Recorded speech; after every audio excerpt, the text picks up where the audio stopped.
is to help with basic genetic problem. We'll start with number 1, which is a monohybrid looking at one trait, and number 2, which is a dihybrid looking at 2 traits. In summer squash, white fruit color, yep, it's a fruit, is dominant and yellow is recessive. A squash plant that is homozygous for white is crossed with a yellow one. Predict the appearance of F1 generation, F2, appearance of a heterozygous offspring between a... Okay. All right, let's start at the beginning. We need to define the alleles. So what's our key?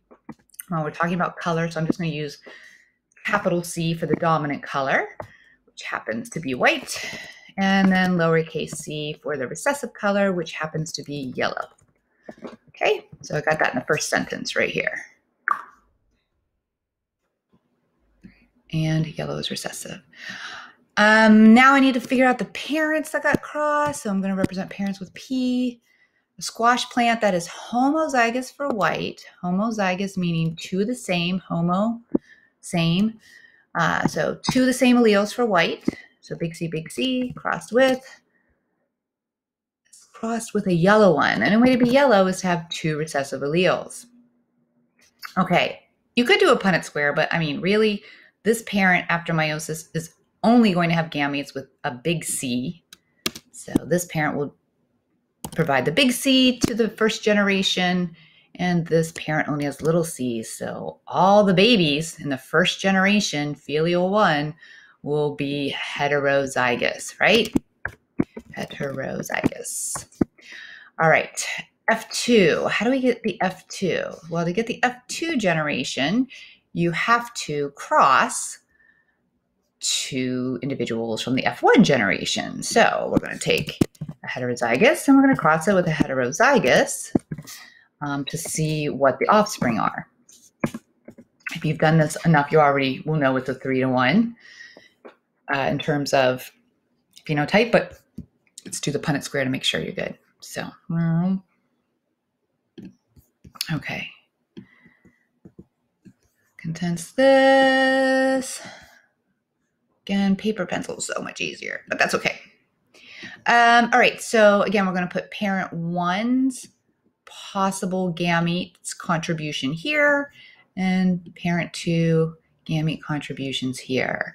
So what do I mean? Well, parent 1 after meiosis will either have gametes with big C or gametes with little c. That's the choices, right? I'm going to make this all nice and centered. Parent 2 happens to be the same, so same contribution. Big C gametes or gametes with little c. So we don't know what's going to happen to fertilization. This big C could end up with this big C and I'd get a homozygous dominant offspring, or this big C could end up fusing with the gamete with this little c, which can be a heterozygous, little c, big C. Or I could end up with 2 gametes carrying little c's that fuse together. So this is the possibility for all the offspring. But they want to know the appearance. Okay, so we have to use this for appearance.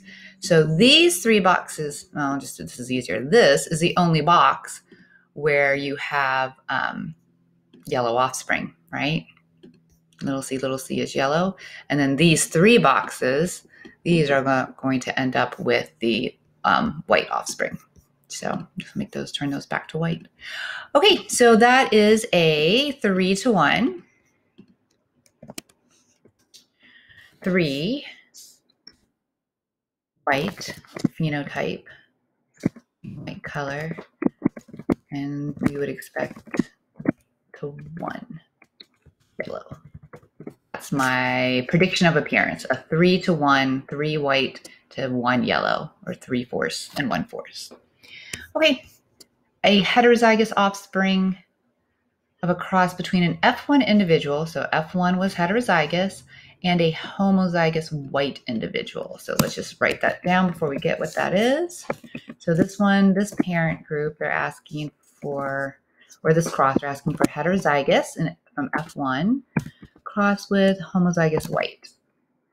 And if you want to do the Punnett square, you can, or you could just use some logic. This parent, the only thing they have to offer is big C or little c.